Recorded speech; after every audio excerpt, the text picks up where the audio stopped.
NASCAR at Texas walks the line between racing and chaos once more. Is it time to finally talk about Kyle Busch? And Alex, what month is it? It's May. It's May. You know what that means, guys? The Indy 500 is soon. Oh my gosh. And you know what else? What else? NASCAR on Fox is almost done for the year. That's better than the Indy 500. Yeah, because that's on Fox now. Yeah. Literally. Gosh, the crazy thing is, I think the 600 on Prime, low-key, might actually just be better than the 500 on Fox. But that's a conversation for another week. Hello. Welcome back to the Gay Racing Podcast, the only place where you can see two gay men talk about racing, I think. Probably. Maybe. I don't know. That's next month, June. We'll get to Pride Month in a minute. Pride Month is soon. Oh my gosh, guys. Yeah. Happy almost Pride. Yeah. So, there are a lot of other men talking about this guy, though, Chase Elliott. Chase Elliott wins at Texas, having a quietly now great season. Kind of can pencil him in as one of the championship favorites. Gets his second win of the season. When the hell was the last time he even won multiple races in the season? It's been like, did he do it last year? He might have done it last year. He might have done it last year because he won Kansas in the fall and some other race in the spring. But for him to win two races this early into the year feels really strange. Well, he's been the best Hendrick car, I'd say, consistently this year, which hasn't been the case ever. The points back it up. I think he was probably the best, like in 2020 when he won his championship. But the pre-Larson era, since Larson joined the team, he has always been at best the second best. Yeah. Right. Maybe 2022 he was the best, but that was a weird year anyways. Second one of the season, and it was very convincing too because we did have some chaos in the race, but those last runs and even the late restart was pretty straight up. He was just faster than the Toyotas. He led the most laps. Yep. Yeah. Had the fastest lap, won a stage. That was a very convincing win. I don't think it was convincing enough to be like, Hendrick has overtaken Toyota, because it was really just Chase Elliott. Even though Alex Bowman also finished well, but that was with some did he? No, he didn't have new tires, Alex Bowman. He finished third, but I don't think he had new tires at the end. I don't know. Old tires. He had old tires. But still, great run. For a race at Texas, I thought this was okay. I feel like this is way better than when the All-Star race was here randomly. Like, that was atrocious. Well, yeah, and it was also an All-Star race, but... Well, yeah. But there was a period where this was just the worst race on the calendar. And I don't think that's the case anymore. Is it good? No. Why was it so bad?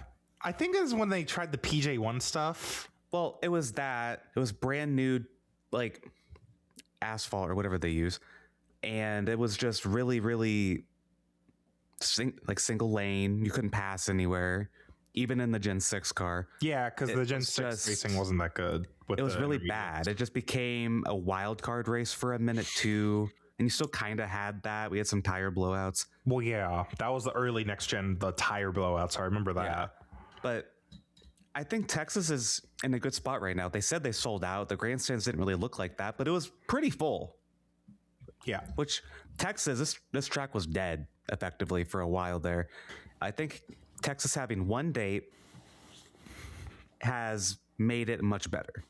I think now it is more digestible. I can tolerate Texas. It's like, okay, we're going to go here once. It's not in the chase. It doesn't matter as much as it used to. Okay. And it's on Fox. I think a silly race being on Fox makes a lot of sense. It's also unique. I love and that was the problem with a lot of the mile and a halves in the first place. And I think that's why Texas reconfigured themselves 10 years ago.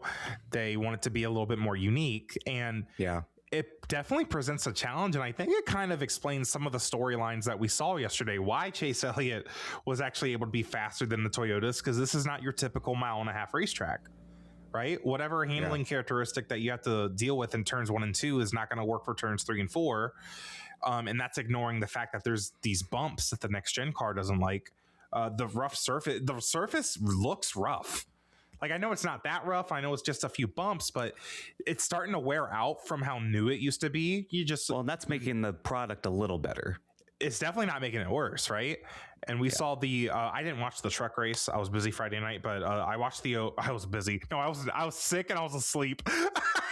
I was like, why did I watch the truck race? Oh yeah, you were like sleeping. I was sick. I had an excuse. But the O'Reilly race was great. It had a great battle at the end. And the Cup race, like it was kind of old school in a way because of like all the self spins, the guys busting their ass, like Christopher Bell getting bit, who we'll talk about later. Like it wasn't like straightforward. It wasn't like Kansas where like nothing happened until at the very end. Right? It was unpredictable in that way. And we didn't really know if Elliott was going to hold off the Toyotas for that win. Did you see the Jeff Gluck poll is like 75% yes, by the way? That's nuts. I think that shows that poll is all about who wins the damn race. But that's another topic. A little bit. I mean, again, I think yikes. It was kind of entertaining in a way. I thought it'd be like 50-50, but you know. I like this better than the last two Texas races because we talked about it on here. They were just too, like, it was entertaining, but was it racing? That's what we called it. It kind of crossed the line for me. I think this race plays with that line a little bit more, but it was much more of an acceptable. Like, this is just a NASCAR race. These things happen in NASCAR. Kyle Larson busting his ass. Well, that happens a lot, actually, now that I think about it. But it was just a NASCAR race. Right? Felt a little bit old school in that way. I like how treacherous and tricky Texas is. And it was just a much more digestible level, as you kind of used that word earlier. And definitely we don't need 2 dates. I saw someone suggest that on social media yesterday. I saw several people, when I glanced at Twitter a couple of times, several people were saying, like, oh, we should give Texas a second date back. It's so interesting. No. We were just at Talladega last week. You want to see more cars wreck? Like, what? Because that's all that's the only entertainment factor that you get here at Texas. The second date just would dilute what's interesting about Texas right now right back. And then everyone hated it again. No.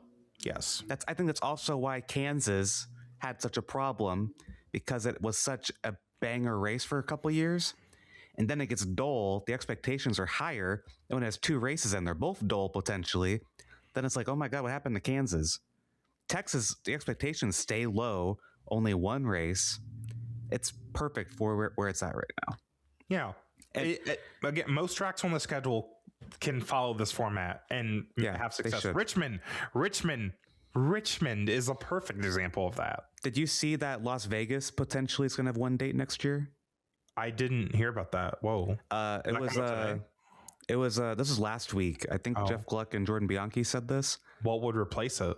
Kentucky, potentially. That would be cool. And I think Kentucky coming back, like, that would be cool.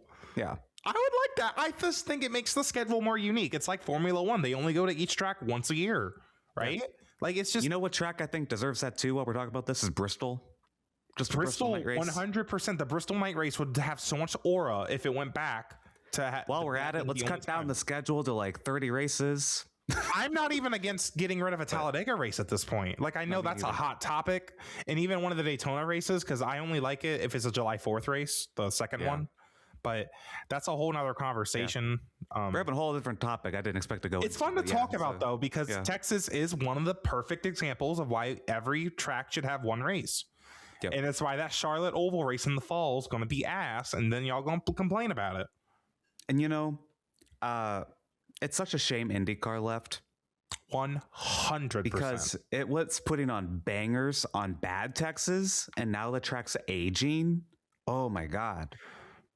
Those races would be even better with an aging the track's track. Not as like treacherous anymore for IndyCar either. The PJ1 is basically worn off. Like, it's not really in effect anymore. But yeah, it is sad. It was the only speedway left outside of, you know, the speedway for IndyCar. So, well, you mentioned Alex Bowman finished 3rd. Our Patreon member Chris Asipi said that was great to see. That's back-to-back 3rd place finishes for Alex Bowman. He's made some moves in the points. He's up 2 spots. He passed Cole Custer and Cody Ware. I don't think he's going to make the chase, but like, if he's going to have an outside shot, stuff like that is good to build into the summer. He'd have to get several wins, I think, in order to make it. But good for Bowman. Just the points buffer. Yeah. Like, he's got to really claw those points away, but I would be interested to see how close he's going to get, though. That is something interesting. And because it's not impossible. I think that's what needs to motivate that 48 team. It's not a couple impossible. wins. All you got to do is win a couple races. There. Easier said than done, of course. But the 48 team, I mean, the 9 team showed today, like the Toyotas are not invincible, especially at a track like Texas. And there's plenty of intermediates coming up like Pocono that are a little bit weird, right? Maybe Charlotte's going to be harder to get the Toyotas off, but that's also a long race, the 600. So that's a long race where there's opportunities to beat the Toyota. So you just, we still have a long summer coming up, a long season. You can count Alex Bowman out, but it's not impossible at the same time. And that's why it's going to be fun to watch. And Corey Heim led 69 laps in this race. He finished 31st after 69. Very nice, right? Oh, nice. Yeah. Wish it was finished 31st after blowing a tire. I guess he only took 2 tires on that last pit stop. He was on a weird alt strategy most of this race, but despite that, really impressive. He was ahead by 2 seconds at a point. Really fun to see him doing really well. 2311 as a whole did really well. I love that team putting him on the alternate strategy because what do you have to lose? Well, yeah. He's Corey Heim. And honestly, putting him in that situation is like, it's kind of a learning moment for him. It's like, because then I know it's like leading based off just strategy, but it's still like him leading the race and controlling the restart, right? Like he got to dealing with the lap cars and stuff like that. He got to learn that situation in a situation that was very low pressure. Yeah. Like it's, he's not supposed to be up here. I see no harm in that. And he ended up wrecking anyway, his lone tire. So I feel like they got a lot out of today, honestly. So Patreon member Arthur asked if Kyle Larson's crash cost Corey Heim a shot at racing for the win. I don't think so, because Heim was kind of on such a weird off strategy that even without Larson's crash, he would have had to. Yeah, so Heim was in the free pass position, and he was probably going to unlap himself with the fresh tires. Yeah. And then potentially make up even more spots on the other guys that have old tires. So technically, yes, that caution did hurt his chances, but like, I don't think. Like, it hurts his chances, sure, but that's like Cody Ware getting a pit penalty hurting his chances. And that's a horrible comparison. But you know what I mean? Like, he wasn't going to win the race anyways unless he got, like, he needed a caution like 10 laps before, because then I think the track position would potentially equal out, and he would actually be at the front with everyone else who pitted. Yeah, that would have been interesting, right? To see because I think Corey Heim, I mean, most of these drivers, to be fair, that's just how the next gen is. If you get track position at the right time, you can probably win the race with 75% of the field. That's just how it is. And Patreon member Dirt says, I feel bad for Corey Heim, but he is doing what he needs to do to make it to the Cup Series full time, and is showing a lot of year-over-year improvement. And Definitely. Again, just running up front just gets us people talking. Even though it is kind of meaningless, right? Like leading 69 laps is like whatever. It doesn't mean anything, but we're talking about it and gives him experience. And could you imagine if he won that race? Right.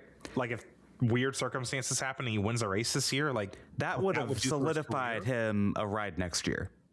Right. And I think he's already going to get a ride next year. But that would have locked it in, I think. Riley Herbst ran pretty decent yesterday. That's the weird thing about it. Every time Corey Heim is is in the race, Riley Herbst just locks in. Yeah. What is going on with that? Like Riley Herbst finished 11th yesterday, finished 8th in stage 2. Like, bro, which better because you're in a 2311 car. 2311, they have it figured out right now, obviously. But the 35 car's running well, and the additional 67 car, I mean, they're dialed in. Well. They figured something out over there. How long till NASCAR figures out what it is, I don't know. But if they can if they can keep this up through the summer, man, Reddick specifically is going to be hard to beat. Oh my God, to get Reddick. To the chase. Like, it's a bit of an off day for Reddick. Oh, still finishes 4th. Yeah. What? Like that's what championship teams are made out of. See, that's something Jimmy Johnson would do. He'd be like, "Oh, he's not in the picture, finishes 4th, or just wins." Especially in the chase, and that's why it's like I really want to see them do this in the 10 race chase. Yeah, like that's what Jimmy Johnson would do. Like, I wonder if 2311 isn't peaking too early as well. But that's going to be a storyline to follow, especially when we get to the good TV networks to be able to follow a storyline. It's going to be fun to follow for sure. Yeah, because I could go on. I mean, like, these are Jimmy Johnson-esque stats because he's only finished outside the top 10 like 3 times. Yeah. It's crazy.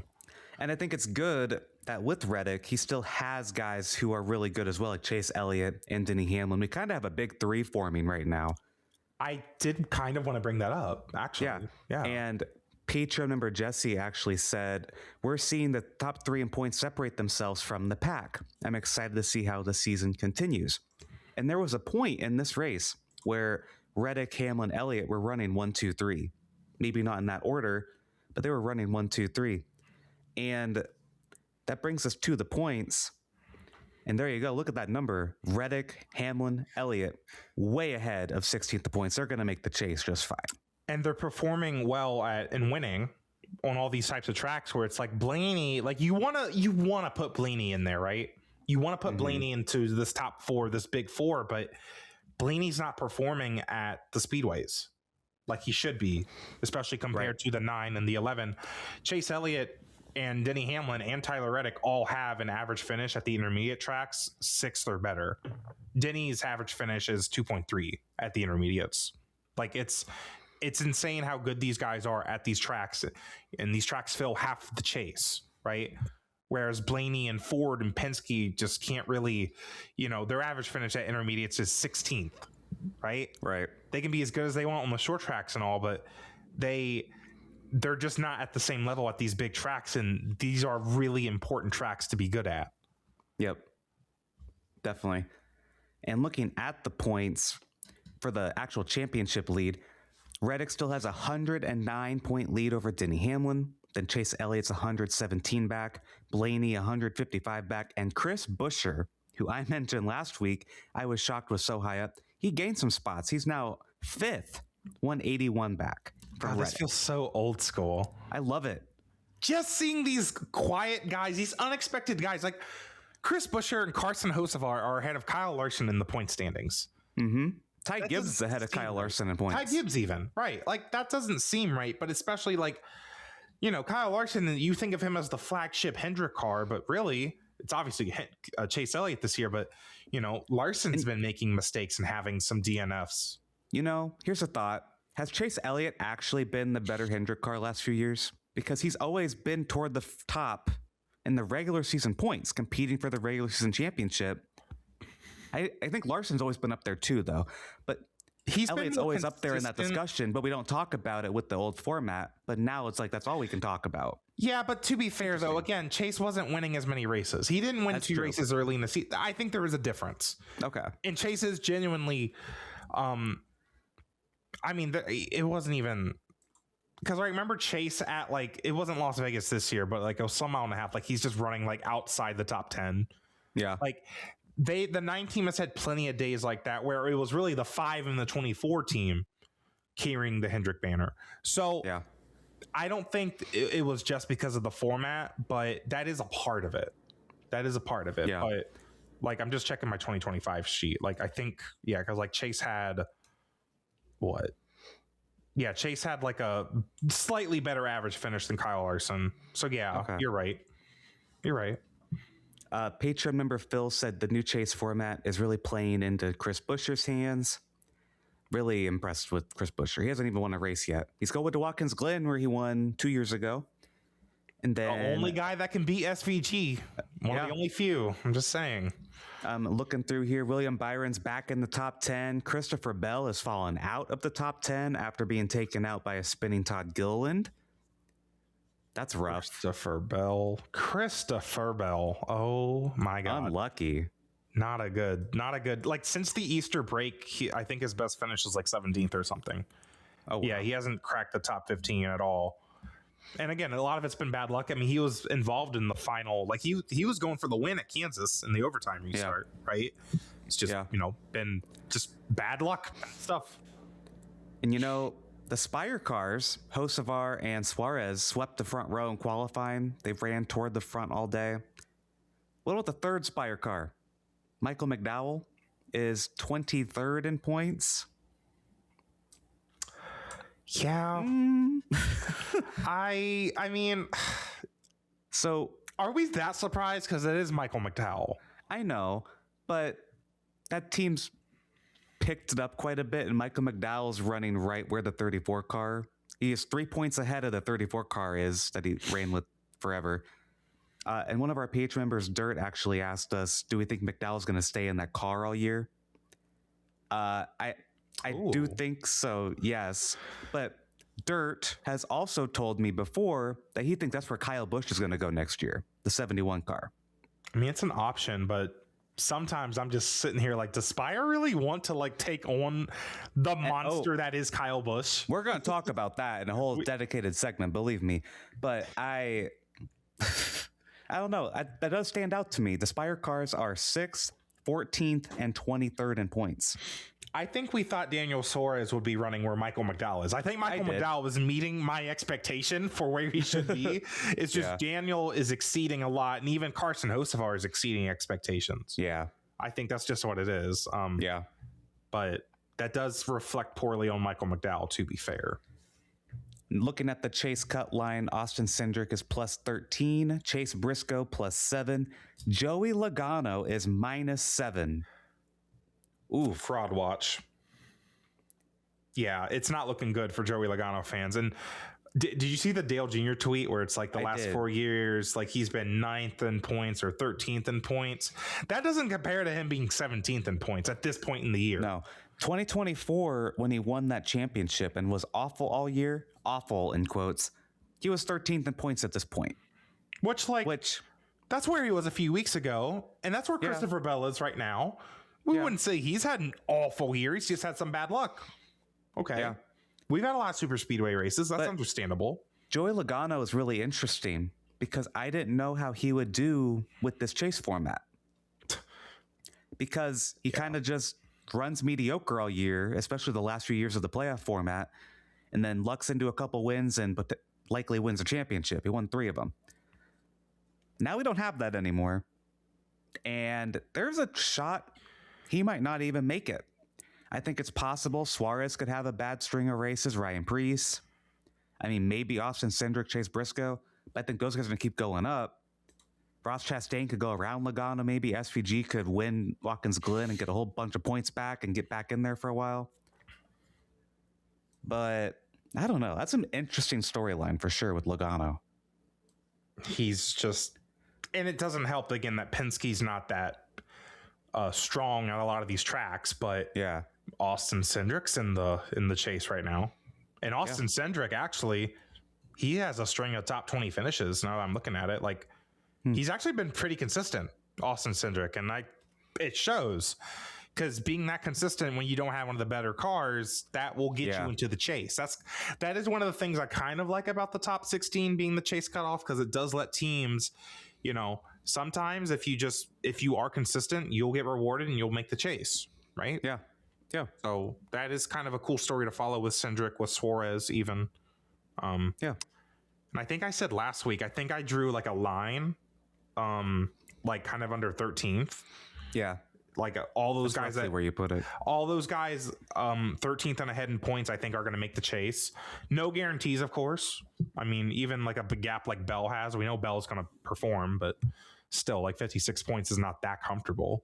But yeah, I mean, this chase cut line is going to get just more and more intense, especially like SVG's got 3 road course races coming up in the next like few months. So yeah, it's going to be entertaining to follow, and Joey Logano is going to be the most interesting person in this bubble battle. Guaranteed. Definitely, I agree. I had to see that, and he could get a win too somewhere, and that would really put him in. But like you said, it probably won't get him to 13th in points. That's why I love this, because it won't.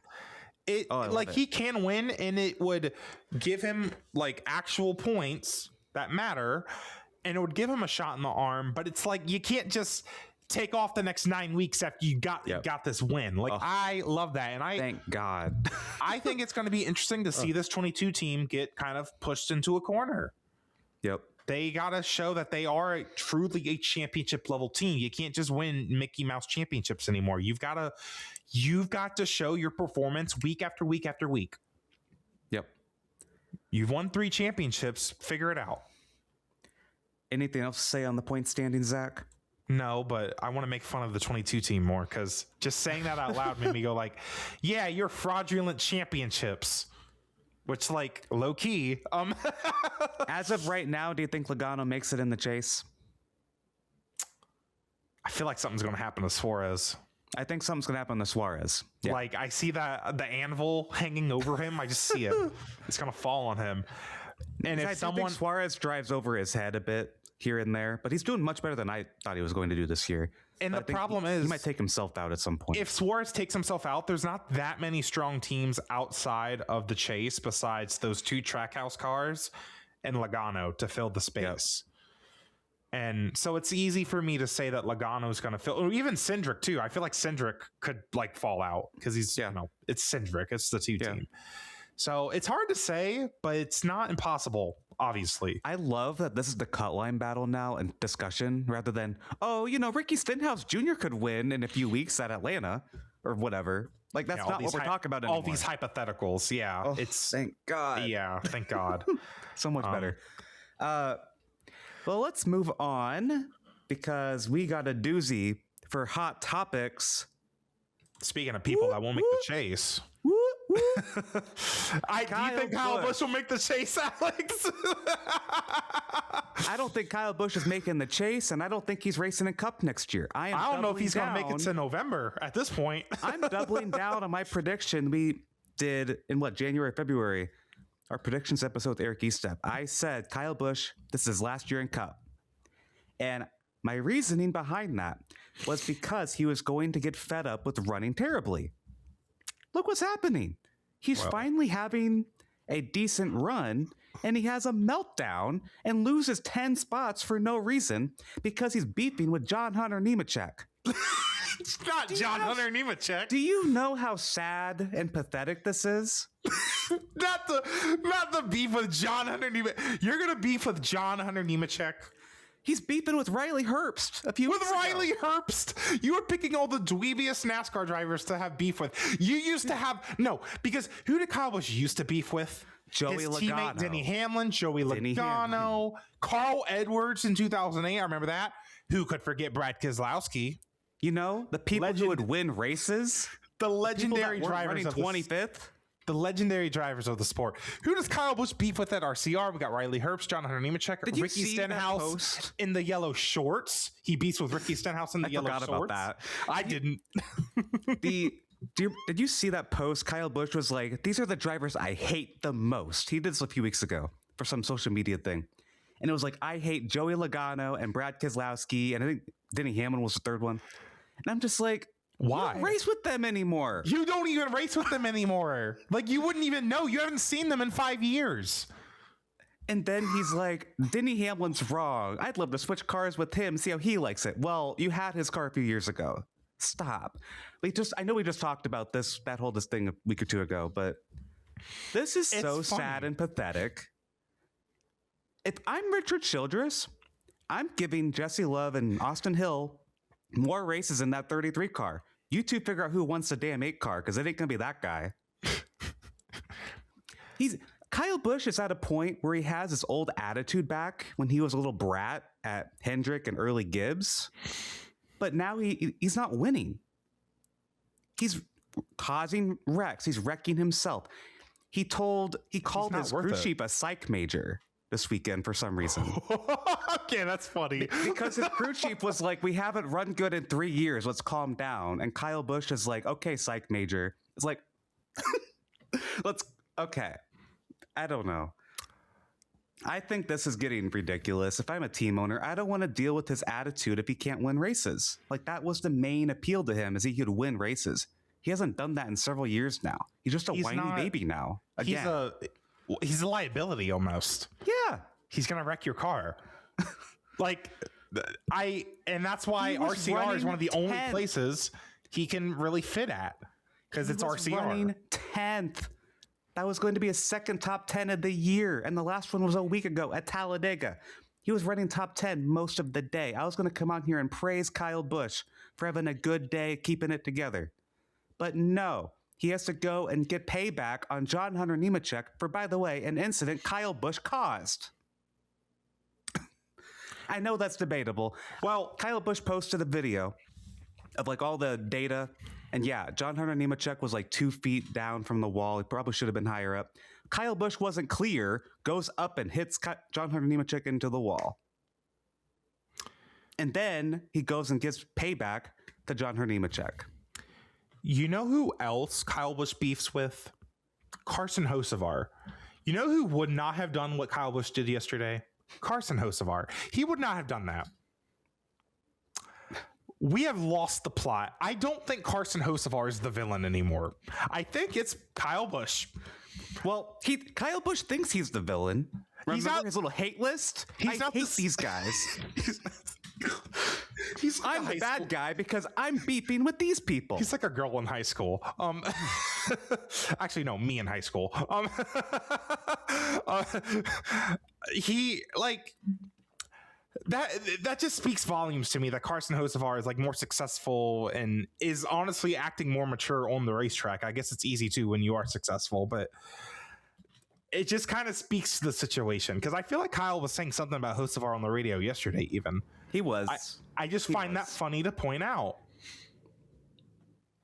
Especially, who beat Kyle Busch in the truck race Friday night? Oh, Hocevar. Mind you, the truck race where Kyle Busch wants to go and have some retirement tour in, he can't even win there anymore. Nope. He got clocked by Hocevar. Oops. Oopsies. Listen, I've grown to like and respect Kyle Busch. I never hated him in like the 2000s or whatever. He's speaking just for himself, by the way, not for me. For me. I was a Dale never Jr. really fan. hated him. But this is so pathetic. I'm sorry. You cannot do this bad boy shtick when you are running 25th every week. It is so pathetic. That's a good like thumbnail text, pathetic, or title. Yeah. Kyle Busch's pathetic tantrum. I don't know. Anyway, Patreon comments. Patreon member Finley says Kyle Busch really needs to log off social media. Don't we all? No, he just needs to log off. Like social media, the radio, like just that's the other thing. Why are you arguing with fans on Twitter? Who cares? The experts. Yeah, the experts over there. Patreon member Chris Sippy said, definitely a bad look for Kyle Busch, especially when he needed a good finish so badly. Once again, he was a lap and a half from 10th place, and he finished 20th because he let John Hunter Nemechek intimidate him. This really speaks to why Kyle Busch kind of had to leave JGR, because it's like, you know, Eminem's left and it's like it was hard to find a sponsor for him. He ran out of options. And my thing here is like, I feel like if I'm Richard Childress, I go in Monday, I give a really stern talking to Kyle Busch, but it's like, I feel like Kyle would be the type to blow up and be like, well, I'm leaving your team. Where are you going to go, baby? Where are you going to go? Where are you going to go? Like we mentioned, the Spire 71 maybe, but like I don't think Kyle Busch is going to do that good in that car. No. It's probably better than the 8 right now. Sure. But Kyle Busch has not figured out how to drive this car. The Gen 7 car. No. Going to an equal or slightly better team, he's not just going to magically figure it out. No. Listen, I didn't agree with you when you said he wasn't going to win ever again. But it's been almost 3 years, by the way. It's been almost 3 years. I agree. He ain't winning again. If he wins, it's going to be on a super speedway. And if that does happen, it's going to have an asterisk next to it unless it's Daytona. Because it's be like, you only won because it's a super speedway. And wouldn't that be kind of funny?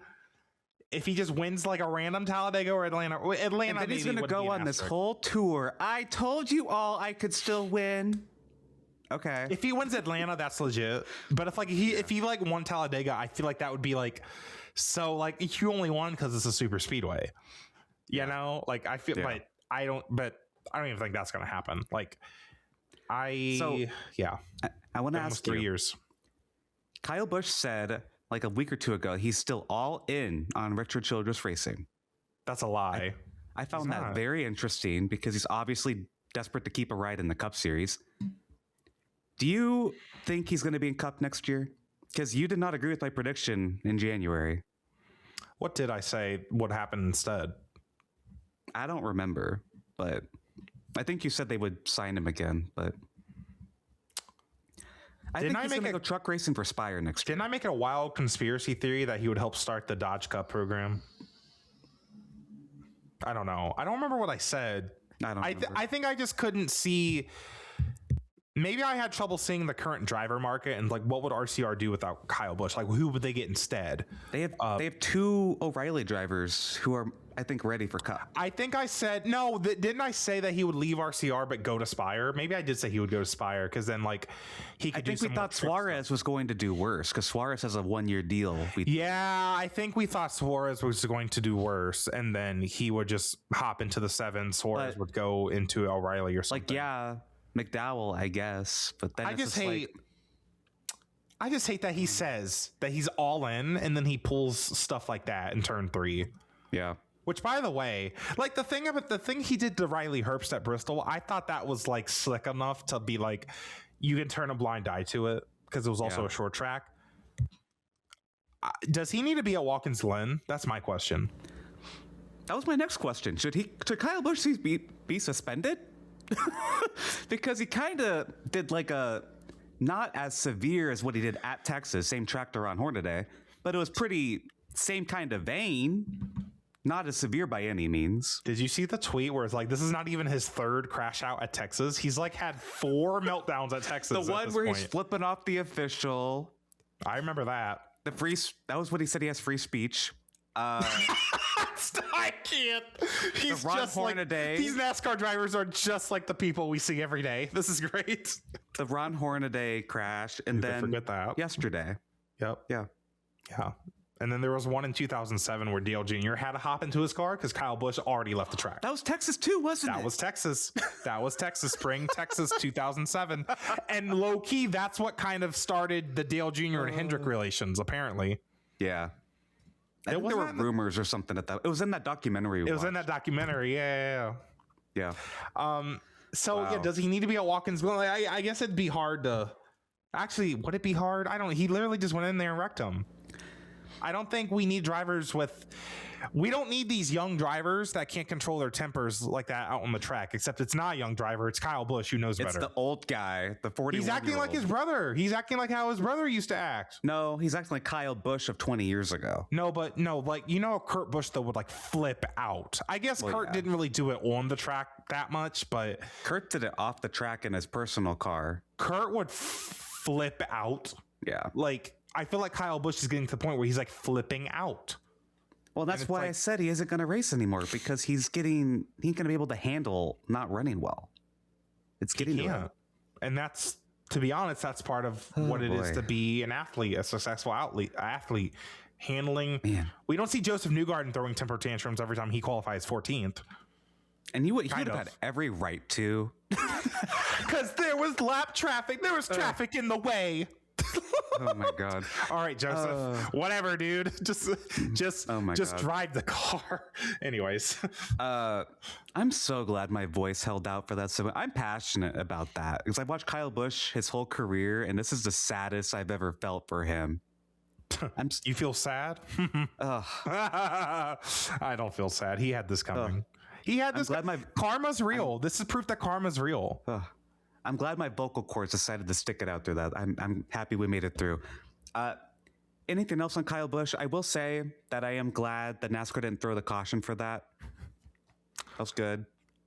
I feel like Denny Hamlin was never the villain. Denny Hamlin's the type that's like chaotic good. But Kyle Busch was just chaotic evil. Yeah. Evil doesn't win. Kyle Busch is evil. That's the propaganda I'm spreading. Denny Hamlin was never the evil villain. He was always here for the fans. He's just showing it up. And Joey Logano is just a neutral. There you go. I figured out the NASCAR driver stereotypes. Logano is chaotic neutral, isn't he? He just does it for the love of the game. He does it for the love of the game. He does it to win races, and that's fair. Denny Hamlin does it for the fans. Kyle Busch does it for himself.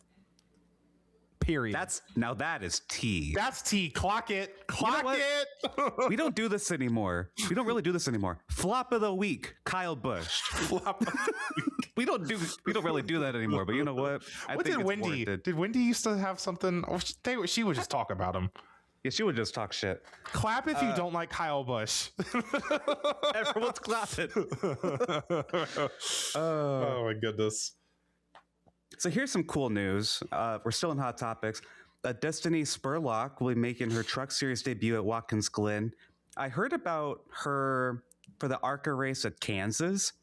I didn't really look into it, didn't really know, but she is a black woman who, I believe the trucks, I don't know if they're going to have enough trucks to like have D&Qs, but if she were to qualify, will be the first black woman to make a start in one of NASCAR's premier series. That's really cool. That's really cool. And it's, again, telling that it took this long. It's just telling, it's telling of, where we are in the sport with diversity, because we need more women. We need more black drivers. We certainly need more black women drivers, right? We need, it's glad, I'm glad to see it. And I watched an interview she did with Bob Pockris, and she said her goal is to make it to Cup within the next 5 years. Period. That'd be awesome. She is 34 years old. I don't know if she's more newer to racing or took a while to get here. She used to do drag racing, I believe. Or no, she did what's it called? The drag bikes. She did the drag bikes. Okay. I remember seeing it on Twitter now. She did the drag bikes. So she's like who else went from the Gray brothers? I know Tanner Gray started in drag racing and then he went to NASCAR. So yeah. And she finished 10th at the ARCA race in Kansas. So, and I think she had contact with Gio Ruggiero in that, so she was potentially running better. I didn't watch the ARCA race, but I was looking at stats before we started. Shout out to Patreon member Chris Mississippi for pointing this out, because I did not know she was running the truck race. Yeah, I saw it on Twitter, but it like slipped my mind. Pretty cool. IMSA was at Laguna Seca this weekend. This is where I'm going to take my water break. So take your water break. Blow your nose. What you need to do. No, but it was, Alex, thumbs up or down. Did you see the finish I sent you? Because the GTP finish, you didn't, girl. You need to watch it. It was so good. Hold on. No, but it was so good. So let me lay it out for you. So Porsche Penske won the Rolex 24. If you're just a NASCAR fan, you never follow IMSA. It was with Felipe Nasr, of course, new teammate Julian Anlauer, who came from the WEC program, and Lauren Heinrich. Lauren Heinrich, who kind of rose to stardom in the Porsche program with Rexy, the AO Racing number 77 Rexy in the GT class. But Lauren Heinrich debuted with the GTP program, Porsche Penske, great. Won the Daytona 24, won Sebring, won Sebring. Now, season's progressing for these sprint races at Laguna Seca, for example, only 2 hours, 40 minutes. You don't have, I will get to a point. I know Alex is just sitting there like, come on, girl, hurry up. There's only 2 drivers in for the car. Watching it. Yeah, thank you. There's only 2 drivers in for the car. Lauren Heinrich was not driving for Porsche Penske. He was driving for the customer team, JDC Miller Motorsports, in their customer Porsche, which is, by the way, 2025 spec. It's not even the new 2026 spec, so it's technically like slower. That's before BOP. Anyways, I say all that to tell you that Lauren Heinrich, not in a Porsche Penske, in a JDC Miller Motorsport Porsche, won the IMSA race at Laguna Seca with a last lap pass on the number 31 Whelen Cadillac that was piloted by Earl Bamber. That is just one. It speaks to Lauren Heinrich is like the guy in sports car racing right now. He is like the kind of like the rising star, because he only came on the scene like a few years ago, and he came up through the ranks. He came up again mostly through the GT class. And for him to win, not in the Porsche Penske, he's now the sole points leader of the driver standings in the IMSA GTP category, which is really fascinating. And it's having people ask, is he supposed to go to the Spa 24 hours in June? But the 6 hours of Watkins Glen is that same weekend. And it's like, maybe Porsche should put him in one of their cars again for that race, because he can really kind of solidify this championship for them. So Really great race. Last lap pass. It was through traffic. Bridesmaid, once again, that number 31 Wheeling Cadillac. They have finished podium so many times. I think in all of the races this year, they have finished on the podium. No win. Interesting story to follow. Their next race is at Detroit, which is the home race for Cadillac. It's right in front of the Chevrolet Renaissance Center. So it's a big race for Cadillac. It will also be a big race for Ford, who won the GTD Pro category with the number 65 team. So that big one for us Ford fans and the Mustangs. I did not catch you won the GTD class, but I think it was, I guess it wasn't that important if I didn't bother to look it up. Oh, here it is. It's the number one. Oh, Wayne. Oh, no, not the number one. The number 45 Wayne Taylor Racing Lamborghini. So cool. Yeah. Speak of, that was a cool finish, by the way. I did kind of. It was cool. That's what sports car racing is all about. Laguna Seca. Those cars look really cool there. That was awesome. It is. I love the corkscrew. I don't know why IndyCar going to Laguna Seca doesn't really do it for me, but maybe it's because I actually drove it on iRacing this week, so I got to really appreciate Laguna Seca. It is a really cool racetrack. Speak of Laguna Seca, Alex Zanardi had passed away this past weekend, and he had a lot of success there. And he was a two-time IndyCar champion in 97 and 98. He had 15 career wins. In 2001, he had a really bad crash where he lost both of his legs, which led to him becoming a Paralympian, and he won gold in the Paralympics.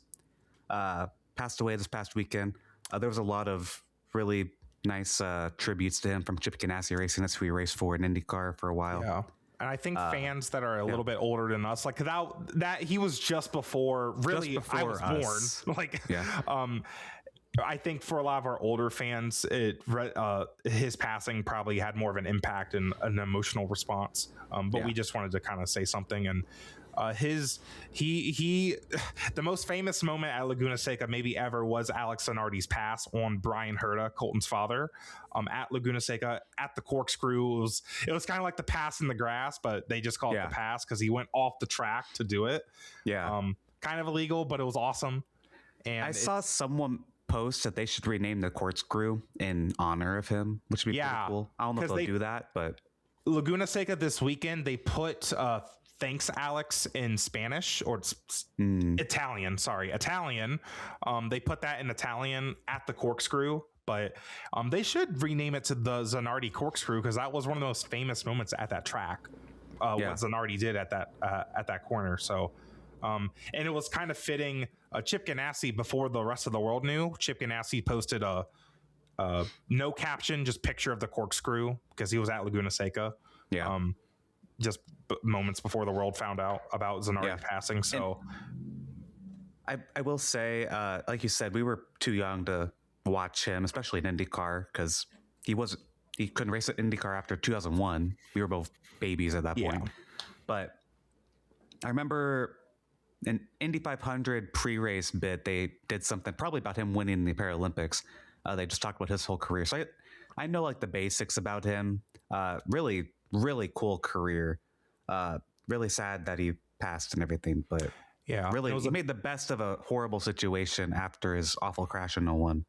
And it was a big inspiration for Robert Wickens, who is back in racing, doing sports car racing with hand controls. Because I believe Zanardi, he did something with BMW like in 2016. I don't know if it was an actual race or if it was just an exhibition kind of run, but he did stuff with hand controls. So I just find that kind of, while it was before our time, I think his impact is still very relevant. And it's an inspiration to anybody, racing fan or not. So definitely wanted to mention that here on the podcast because we talk about all types of racing. The pass that you mentioned at Laguna Seca was in 1996. Yeah. So it was kind of fitting that there was a big event at Laguna Seca this weekend when it happened. I just felt fitting. I thought it was cool that they got the opportunity to race there this weekend. Especially a lot of the IMSA community is kind of intertwined with the IndyCar community. So yeah. Well, moving on to fantasy. We'll talk about IndyCar and fantasy this week, Zach. So I hope you got a pick ready. I do. Okay. It's pretty easy. It's pretty easy. I did not have to think long about it. So okay. In fact, for both, wait. Oh darn. I'm not leading NASCAR. Well, who are you picking for NASCAR? Because I'm curious. NASCAR for Texas. I had Hamlin. You had Reddick, so I got a point. Hamlin got second. Reddick got fourth. It's now 6-7. 6-7. Yeah. I get to pick first. I'm going with Shane Van Gisbergen. Oh, but a few months ago, you said Connor Zilisch was going to win this race. I said Connor Zilisch was going to win COTA, and that did not happen. Yes. He was really good there, though, wasn't he? This is a really good track, I think, for Connor. I don't know how he'll do in the Cup car for the... He was going to do the Cup race last year, but he didn't because he got hurt. So I don't think he's done a Cup race there. We're typing away. He did win... Are we doing some last minute research? Yeah, because I thought you were going to pick Connor Zilisch, and I was like, oh, I got SVG locked up. Apparently not. So, earlier, you said Chris Buescher.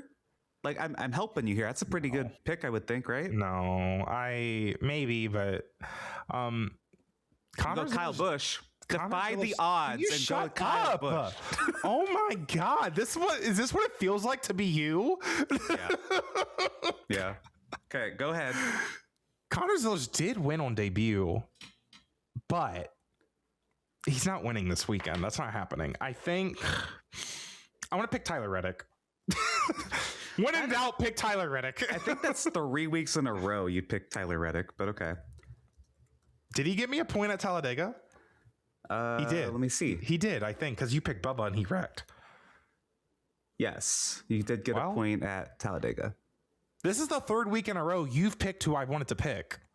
So then I just go with Reddick.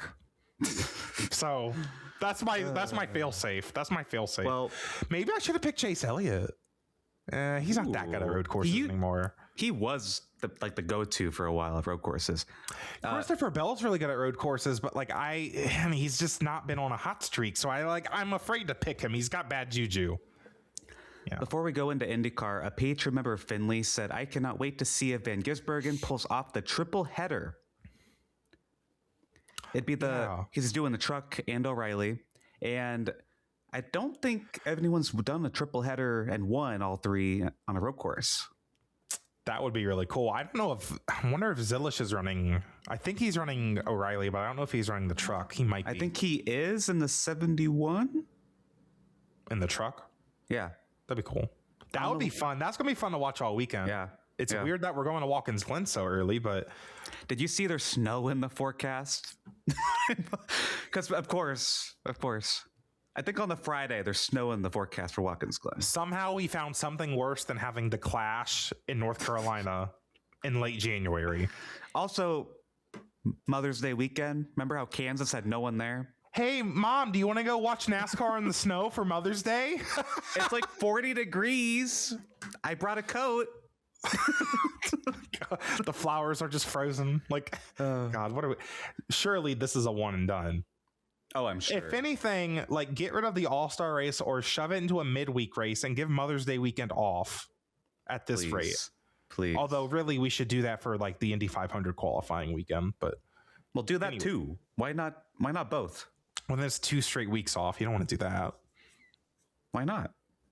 You just hate Fox. You're tired of watching Fox. You're like, I'm not watching this week anyways. What are you talking about? NASCAR's not on till the 600. What do you mean?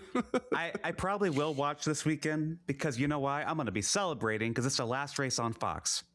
The last real race on Fox. But Alex, the All-Star race is on Fox. I'm not watching the damn All-Star race. I'm watching Indy 500 qualifying.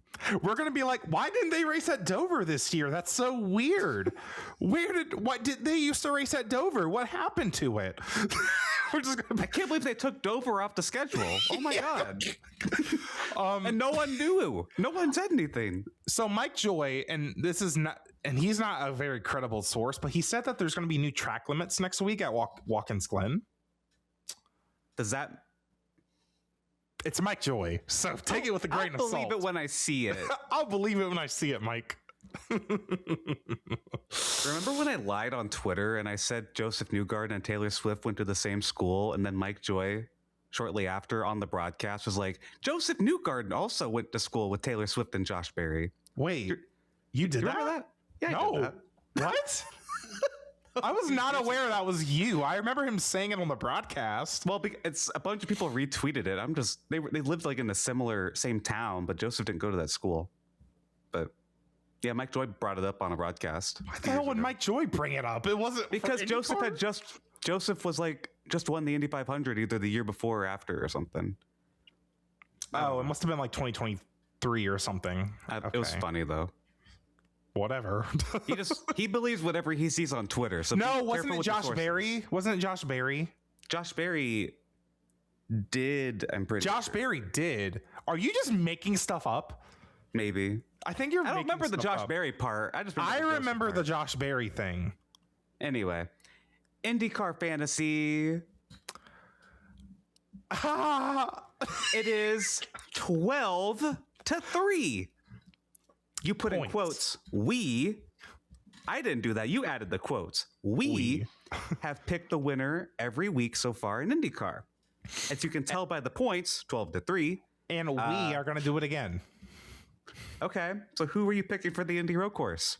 Who am I going to pick? I don't know. There's so many drivers to pick. I'm already typing it. Just say it. Oh, you know who I should pick? I'll go Singer Pillow. Rob? I'll go Pillow. Oh, okay. I'll go Pillow. Okay. I don't know if it's going to work out, but I'm going to go Pillow. That's really bold. Okay. I'll go Pillow. I hope it works out for me. Yeah. Yeah. I'm going to do something kind of crazy. Joseph? I have a bit of a point lead. Not that crazy. Not that crazy. I have a bit of a point lead Not here. Not that crazy.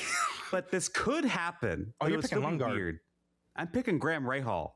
Oh, that actually might be crazier than Joseph. He did run good at Barber. Wait. He runs good at the Indy Road Course. And the Indy Road Course. But like he had a really good showing at Barber. Like they were genuinely fast.